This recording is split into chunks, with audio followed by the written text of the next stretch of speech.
Intermittent fasting isn't broken, but the way most people do it is. Every day, millions of people skip breakfast, extend their fasting window, and wait for that magic switch of fat burning and autophagy to turn on. Yet, despite the discipline, the hunger, and the long hours without food, their visceral fat barely moves. Their energy crashes. Their metabolism slows down. Something crucial is missing, and it's not more fasting time. It's the hidden protein rule. What most people don't realize is that fasting isn't simply about not eating.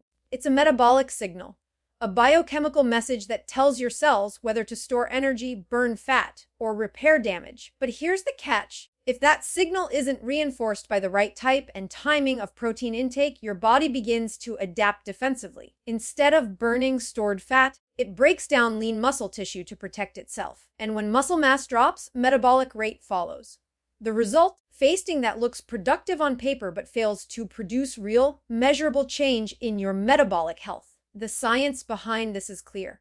Protein, specifically the balance of amino acids that regulate MTR and AMPK, acts as the switch between growth and repair. Get it wrong, and you'll suppress autophagy, blunt fat oxidation, and stall progress. Get it right, and fasting becomes a metabolic amplifier, triggering fat loss, mitochondrial renewal, and protection against insulin resistance. By the end of this, you'll see how to apply the hidden protein rule to make fasting actually work, how to time your protein so it accelerates autophagy rather than shuts it down, how to burn visceral fat without sacrificing muscle, and how to restore your metabolism using your body's own biology as the guide. When someone begins fasting, the first few hours feel powerful, insulin levels start to fall, glucagon rises, and the body begins shifting from glucose to fat as its primary fuel. Fat cells open, releasing triglycerides that convert into free fatty acids. The liver transforms some of these into ketones, an efficient energy source for the brain and muscles. This early metabolic switch is what gives fasting its reputation for clarity, focus, and fat burning potential. But there's a point, often after 24 to 48 hours of repeated fasting cycles, where this momentum quietly fades. Energy declines, muscle tone softens, and weight loss plateaus. The reason lies not in the fasting itself, but in what's missing from it, the right protein signal. Our metabolism isn't designed to operate on starvation mode indefinitely. It's a precision feedback system controlled by nutrient sensors, especially two opposing ones, mTOR and AMPK. When insulin drops, AMPK activates, signaling the body to break down stored fat and trigger autophagy, the cleanup and recycling process that renews damaged cells. But if the amino acid pool, particularly leucine, methionine, and leucine, becomes too depleted for too long, another alarm sounds. The body interprets this as a threat to survival and begins breaking down muscle tissue to liberate those amino acids. This is where many committed fasters go wrong. They assume that extending fasting hours equals more fat loss. In reality, once amino acid signaling drops below a critical threshold, the metabolism compensates. Instead of burning more fat, it begins consuming muscle. The body needs those amino acids for essential repair, immune function, and enzyme production. As lean mass declines, resting energy expenditure slows. The result is the frustrating, skinny, fat outcome. The scale moves, but the mirror shows less strength, less vitality, and a softer physique. Think of it like tuning an engine. Insulin and glucose management are the ignition system. They start the process. But amino acids are part of the fuel mix. When the mix is too lean, the engine misfires. The body can't maintain full oxidation of fat without sufficient protein signaling, because the enzymes that drive fat metabolism themselves depend on amino acids. Even from a hormonal perspective, fasting without proper protein balance becomes self-defeating. Cortisol levels rise to liberate amino acids from muscle tissue, trying to compensate for the low input. This leads to elevated blood sugar, disrupted sleep, and the feeling of being wired yet tired. Many people mistake this for adaptation, but it's actually metabolic stress, the body cannibalizing its reserves to maintain basic function. In a healthy fast, the body transitions smoothly between glucose and fat oxidation while preserving lean tissue. But that transition depends on maintaining a rhythmic pulse of protein intake that keeps mTOR, the growth pathway, in balance with AMPK, the repair pathway. The idea isn't to suppress mTOR completely, it's to time its activation strategically. Without that precision, fasting shifts from being regenerative to catabolic. You can see this pattern in real life. Someone starts fasting, loses initial weight, feels energetic, and reports mental clarity. By week 3, energy levels dip. Workouts feel weaker. Skin appears thinner, but body fat around the abdomen remains. What's happening biochemically is simple. The body is protecting visceral fat as an emergency reserve while sacrificing muscle to maintain amino acid balance. Visceral fat is metabolically stubborn. It resists release when stress hormones rise and muscle loss increases. In evolutionary terms, this makes sense. The human body learned to preserve fat stores during prolonged scarcity because fat was critical for survival, while muscle could be rebuilt later. But in a modern context, where fasting is voluntary and metabolic disease is common, that adaptive mechanism backfires. It's why many long-term fasters eventually feel drained, cold, or hormonally imbalanced. They've triggered fat burning signals but forgotten the other half of the equation, amino acid signaling. The science of fat loss isn't simply about deprivation, it's about metabolic communication. Insulin tells the body when to store. Glucagon tells it when to release. Ketones provide backup energy. But amino acids, through mTOR, tell the body what to burn and what to preserve. Without that message, the system defaults to self-digestion. Fasting without protein precision is like starting an engine, but forgetting the fuel mix. You might hear it roar to life at first, but soon it sputters, loses power, and begins to wear itself down from the inside. The goal isn't endless fasting, it's metabolic intelligence knowing when to restrict and when to refuel, so fat loss happens not at the expense of muscle, but in harmony with it. Inside every cell, energy balance is governed by a network of sensors that respond to nutrients, hormones, and energy availability. Two of the most critical players are AMPK and mTOR, molecular switches that determine whether the body is in a state of breakdown and repair or growth and synthesis. During fasting, AMPK takes the lead. It senses low cellular energy and activates pathways that enhance fat oxidation, stimulate mitochondrial repair, and trigger autophagy, the process by which cells remove damaged proteins and dysfunctional mitochondria. But here's where it becomes more nuanced. The duration and context of fasting determine whether this process remains beneficial or turns counterproductive. Autophagy isn't an all or nothing event. It's a dynamic cycle that requires both activation and resolution. If nutrient deprivation, especially amino acid depletion, persists too long, the process stalls. Cells can't rebuild what they've just cleaned up. This is where the hidden protein rule enters. Controlled, timed protein intake provides the essential amino acids needed to reinitiate cellular synthesis without completely switching off the fat, burning, and repair signals. Among the amino acids, leucine, glycine, and methionine play especially critical roles. Leucine is the primary activator of mTOR, the pathway that signals muscle growth and protein synthesis. Too much leucine during a fast instantly shuts down autophagy by signaling abundance. Too little, and the body starts breaking down its own muscle to obtain it. The key is timing. Introducing leucine after the autophagy window has peaked ensures the transition from cellular cleanup to regeneration happens smoothly. This creates a cyclical rhythm. AMP dominates during fasting hours, cleaning and recycling. mTOR rises post-fast, rebuilding and strengthening. Methionine and glycine balance the system in subtler ways. Methionine restriction, when managed intermittently, has been shown to mimic some of the effects of fasting, enhancing longevity and mitochondrial efficiency. However, complete depletion for too long can suppress glutathione synthesis, the body's master antioxidant, increasing oxidative stress.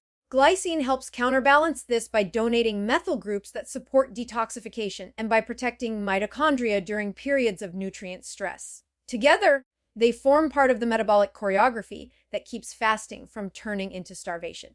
Research has begun to clarify these mechanisms. Studies on time, restricted feeding, and intermittent amino acid cycling show that brief protein intake windows, especially those rich in leucine and glycine, preserve lean mass while maintaining elevated fat oxidation rates. In these trials, participants who strategically consumed protein after fasting saw better mitochondrial biogenesis and less muscle catabolism compared to those who extended fasts with no refeed.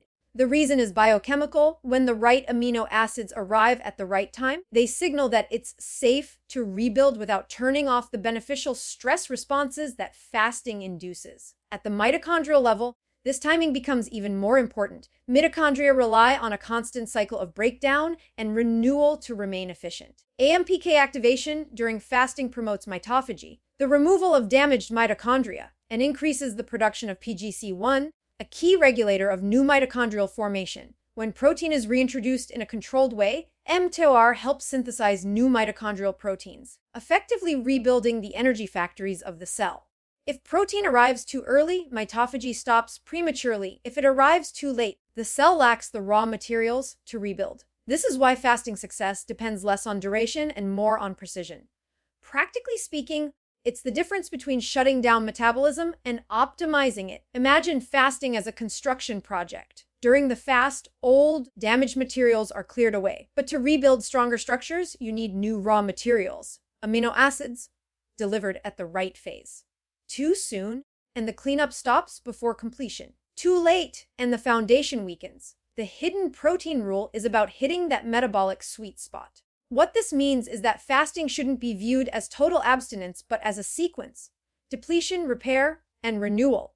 Leucine triggers the renewal phase, glycine supports detox and mitochondrial stability, and methionine cycling fine-tunes oxidative balance. When these signals are properly timed, typically near the end of a fast or during a carefully controlled refeed, fat oxidation remains active, autophagy completes its cycle, and lean tissue is spared.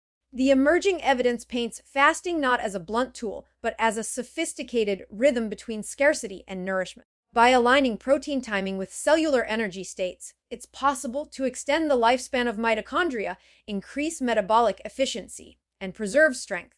The body doesn't just burn fat, it upgrades its internal machinery. That's the real science behind the hidden protein rule. Fasting becomes not merely an act of subtraction, but a method of intelligent regeneration. One of the most common misconceptions about fasting is that any fast automatically triggers fat loss and cellular repair, and that simply breaking it with a healthy protein meal enhances those effects. The truth is far more delicate. The timing and type of protein consumed after fasting determine whether your body continues burning fat and repairing damaged cells or abruptly shuts down those benefits. For many people, the problem isn't that fasting doesn't work.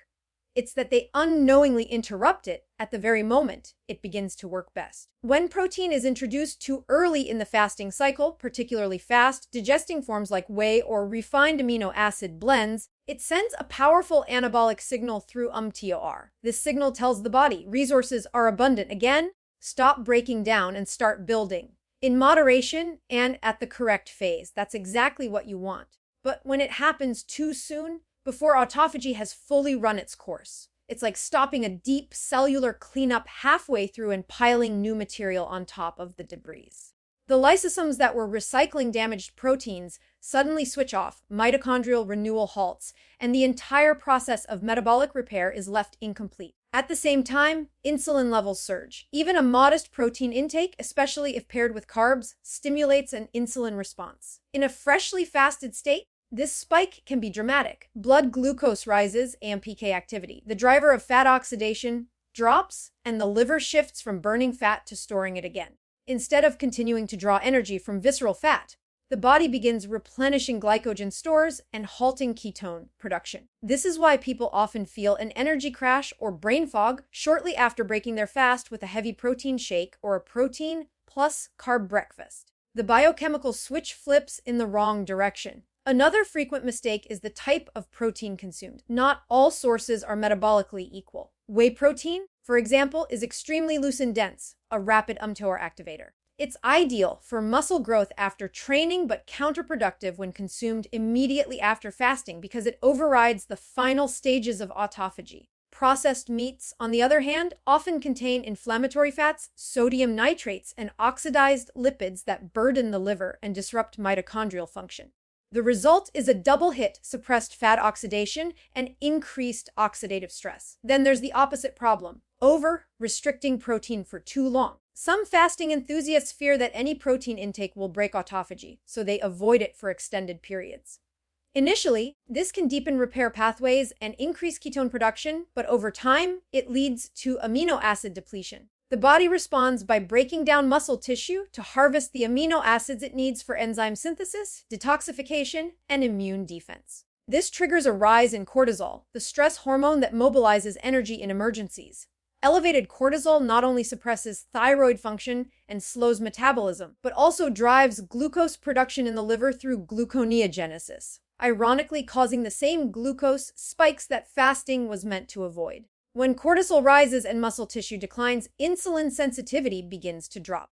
The body becomes less efficient at storing glycogen in muscle and more prone to storing fat in the liver and around the abdomen. People in this state often describe feeling flat, lighter on the scale but weaker, colder, and more fatigued. This isn't metabolic health, it's metabolic confusion. The delicate rhythm between fasting and feeding, between AMPK and mTOR, has been disrupted by poor protein timing. Even subtle choices can make the difference. Breaking a fast with slow digesting proteins such as eggs, fish, or collagen-rich bone broth allows a gradual reintroduction of amino acids without shocking the system. These proteins activate mTOR gently, enough to begin rebuilding without overwhelming the residual autophagy processes still active in the cell. Adding healthy fats like olive oil or avocado further slows digestion and stabilizes glucose, allowing the body to stay in a partial fat burning mode during the transition. The liver, a key regulator of this balance, is especially sensitive to timing errors. When insulin spikes too soon or cortisol remains elevated too long, hepatic fat oxidation shuts down and triglycerides start accumulating again. It's one reason why people can fast consistently yet still develop fatty liver or struggle with stubborn belly fat. Their nutrient timing keeps confusing the liver's metabolic rhythm. Fasting works because it teaches the body to alternate between breakdown and rebuild, scarcity and abundance, AMPK and mTOR. But for that system to run efficiently, the switch must be flipped at the right moment, not too early, not too late. The real art of fasting isn't in how long you abstain, but how you reintroduce nutrients once the window closes. It's not about eating more. It's about eating smart at the right time. The most effective fasting strategy isn't about pushing deprivation to the limit. It's about creating a rhythm that balances stress with recovery. The body's metabolism thrives on this rhythm. The ideal fasting window for most people to trigger meaningful autophagy while preserving lean tissue falls between 16 and 20 hours. Within this range, insulin levels drop low enough to activate AMPK, fat oxidation accelerates, and damaged mitochondria are tagged for recycling. Yet the window isn't so long that amino acid depletion forces the body into muscle breakdown. It's the sweet spot where cellular cleanup reaches its peak before turning counterproductive. During these hours, the body is doing deep work. Glycogen stores deplete, forcing a shift toward fatty acid oxidation. Ketones rise, providing stable energy to the brain. Inside the cell, autophagosomes begin clearing out defective mitochondria and misfolded proteins. By the time the fast ends, your body is biochemically ready for the rebuilding phase. And that's where protein timing becomes critical. The best time to consume protein is within 30 to 60 minutes after breaking the fast. This window allows you to reintroduce amino acids when AMPK activity is still elevated but beginning to taper off. The goal isn't to flood the system with protein immediately, but to send a precise signal. Cleanup complete, start rebuilding. This synchronized transition activates mTOR at just the right intensity to initiate repair and muscle synthesis without blunting fat oxidation.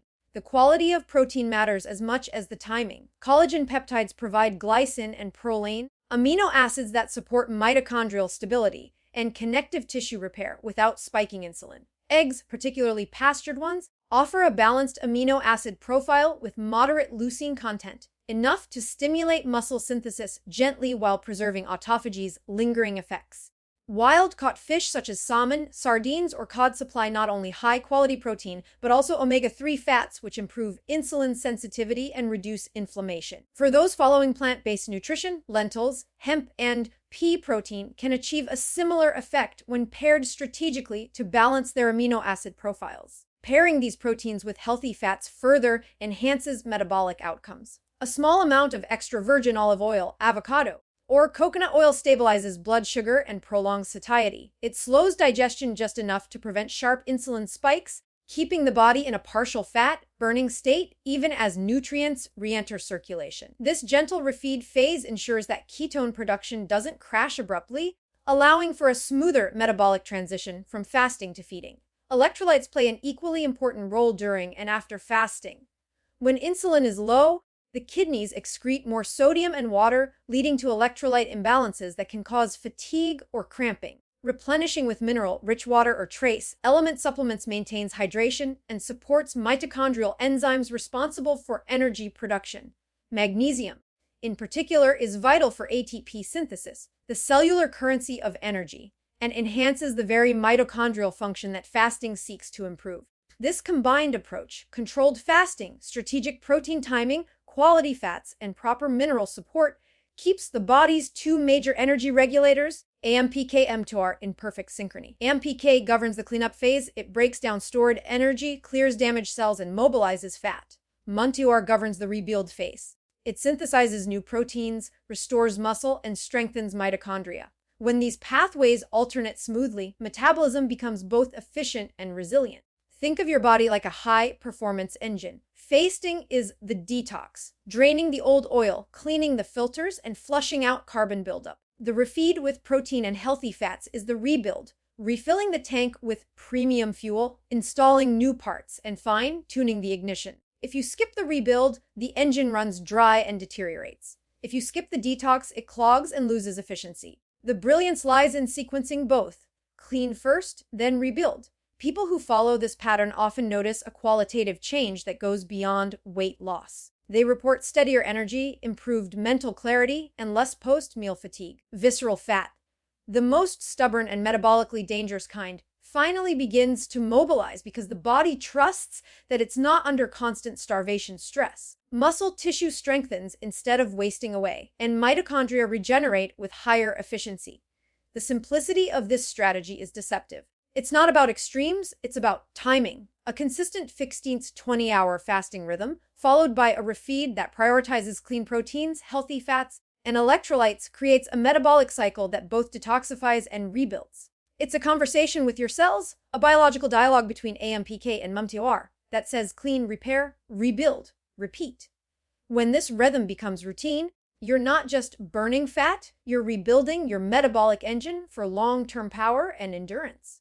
The first 7 days of applying the hidden protein rule reveal just how quickly the body can respond when fasting is done with precision instead of punishment. The shift isn't only visible on the scale.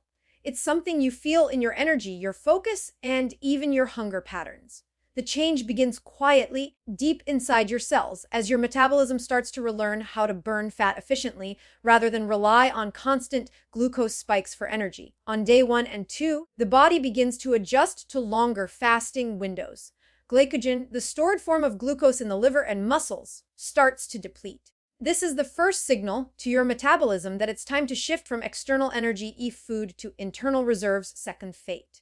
You may notice mild hunger waves or a subtle drop in energy, but that's the early phase of adaptation. Drinking mineral water or electrolyte-rich fluids can ease the transition and keep energy levels stable. The key is to maintain hydration and avoid the temptation to break your fast with sugary or high-carb foods, as that would reset the process before it even begins. By day 3, your cells start to switch gears. As glycogen levels fall further, the liver begins producing ketones, small energy molecules derived from fat. This is when mental clarity often starts to improve. Many people describe it as clean energy. No jitters, no crashes, just steady focus. Hunger hormones like ghrelin start to regulate, meaning those intense cravings for constant snacking begin to fade.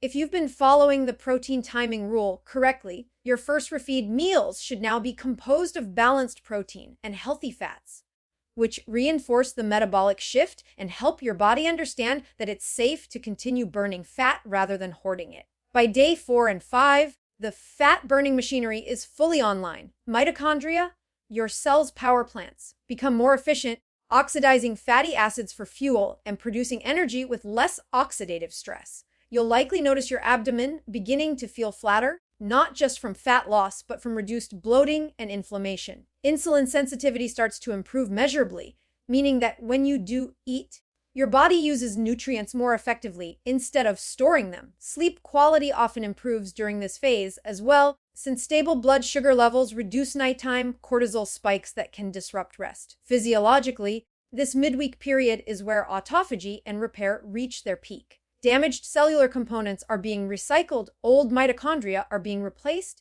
and fat cells are releasing triglycerides at a faster rate.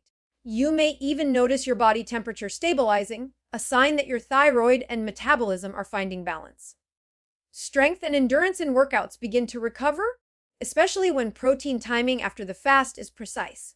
Muscles feel fuller and stronger despite eating less frequently because protein is now being used for repair rather than wasted for energy. By day 6 and 7, you'll begin to see the visible changes that confirm everything happening beneath the surface. Belly fat, particularly visceral fat, starts to diminish as your liver and hormones synchronize with your new eating rhythm. Energy throughout the day feels smooth, with fewer highs and lows. Meals become more satisfying because your hunger hormones are recalibrated. You're no longer driven by cravings, but by genuine need. Mentally, there's a sense of lightness and focus that replaces the old cycle of fatigue and appetite swings. It's not just metabolic change, it's metabolic confidence. To track progress during this first week, Simple Bio, feedback tools can give you objective reassurance. Take a waist measurement instead of relying solely on weight. Fat loss around the abdomen often precedes scale movement. Check fasting glucose or use a continuous glucose monitor to see how stable your levels remain between meals. Even small drops in morning glucose, say from 95 mg/dL to 85 mg/dL, reflect improved insulin sensitivity. Most importantly, pay attention to your subjective cues, how steady your energy feels, how well you sleep, and how often you feel the need to snack. These internal signals are more reliable than calorie counts or apps because they reveal how well your metabolism is adapting. The transformation in 7 days doesn't come from eating less. It comes from eating in alignment with your biology. By timing protein intake correctly, you preserve lean mass, maintain hormonal balance, and allow fat oxidation to continue long after your fast ends. This creates a metabolic flow, a cycle of detox and rebuild that restores vitality from the inside out. The results are not extreme or fleeting. They're sustainable because they work with your body, not against it. You're not forcing fat loss. You're reactivating it one signal at a time. Over time, the true power of fasting emerges not from a single week of dedication, but from the way it reshapes your metabolism for the long haul. The hidden protein rule turns fasting from a temporary fat loss tool into a permanent biological upgrade. It teaches your cells to operate in balance, not swinging between feast and famine, but cycling intelligently between repair and renewal. When fasting and protein are aligned, metabolism becomes flexible, hormones stabilize, and energy stops depending on constant external fuel. This is the foundation of a sustainable, lifelong metabolic rhythm. The long-term effect begins with lean mass preservation. Traditional fasting methods often sacrifice muscle in exchange for rapid weight loss, which slows metabolism over time. By introducing protein strategically, after the fasting window, when MTR activation complements AMPK recovery, you signal your body to maintain and even rebuild muscle while continuing to burn fat. Lean mass acts like an internal furnace, consuming calories at rest, regulating glucose uptake, and supporting healthy thyroid and adrenal function. Over months, this balance creates a metabolism that's not fragile but resilient, one that thrives whether you're eating, fasting, or somewhere in between. Autophagy also adapts to this rhythm. Instead of being sporadically activated by extreme fasting or deprivation, it becomes a natural, recurring process. With consistent timing, fasting for 16 to 20 hours, followed by protein-rich, nutrient-dense refeeds, your cells learn the pattern. AMPK triggers the cleanup, MTOR completes the rebuild. This alternating cycle mimics the evolutionary balance humans were designed for. Short periods of scarcity followed by replenishment with high-quality nutrition. The result is cellular harmony. Damaged mitochondria are cleared regularly. New ones form efficiently, and inflammation stays low without the burnout that often comes from prolonged fasting. Hormonal health follows this same pattern of equilibrium. Insulin sensitivity improves, meaning glucose can enter cells more easily without triggering fat storage. Cortisol, the stress hormone that spikes with undereating or overtraining, begins to normalize as your body recognizes that food is arriving predictably. Even leptin and ghrelin, the hormones that control hunger and satiety, recalibrate to a steady rhythm. People who live this pattern often describe a profound sense of calm around food, They're no longer controlled by cravings or emotional eating. The constant mental noise about what and when to eat fades, replaced by confidence that their body knows exactly when it's time to burn and when it's time to build. Nutrient density becomes the anchor for this long-term reset. Once fasting and protein timing are established, the focus shifts toward quality. Micronutrients, trace minerals, omega-3s, and antioxidants that keep mitochondria and hormones functioning smoothly. Whole foods like wild-caught fish, pastured eggs, legumes, cruciferous vegetables, and healthy fats create a nutrient environment that supports every stage of the metabolic cycle. This isn't about restriction, it's about sufficiency. The more nourished your body is, the better it handles fasting windows without stress or fatigue. Perhaps the most valuable adaptation that develops through consistent practice is metabolic flexibility, the ability to switch seamlessly between glucose and fat as fuel. A flexible metabolism can handle variation effortlessly, fasting one day, enjoying a balanced meal the next, exercising in a fasted state, or eating to recover. It's the metabolic equivalent of having a hybrid engine. Efficient, adaptable, and self-correcting. This flexibility protects against insulin resistance, obesity, and the energy crashes that define modern eating patterns. It also enhances longevity, since stable energy production reduces oxidative damage and cellular wear over time. This long-term reset doesn't require perfection. Missing a fast or eating outside your window occasionally doesn't erase progress. It's the consistency over weeks and months that rewires your metabolism. The body values patterns, not perfection. What matters most is maintaining the dialogue between AMPK and mTOR, between fasting and protein, so your metabolism remains responsive rather than reactive. Over time, the struggle fades. Fasting stops feeling like deprivation because your body isn't panicking, it's performing a well-rehearsed routine of renewal. As this balance becomes second nature, the benefits compound. You recover faster from stress, think more clearly, and feel a quiet, steady energy that lasts all day. Blood sugar stabilizes, inflammation decreases, and your body composition begins to reflect internal health rather than short-term dieting effort. This is not a temporary transformation, it's a recalibration of how your metabolism was meant to function before modern eating disrupted it. When fasting and protein timing become lifestyle rather than strategy, every cell in your body learns the rhythm of balance. Clean, repair, rebuild, repeat. You're not forcing your body to change, you're restoring its original intelligence. The reward is longevity that feels earned, not borrowed, because your metabolism no longer depends on willpower, it runs on wisdom. When you master the hidden protein rule, fasting stops being a struggle and becomes your body's natural rhythm for repair, energy, and longevity.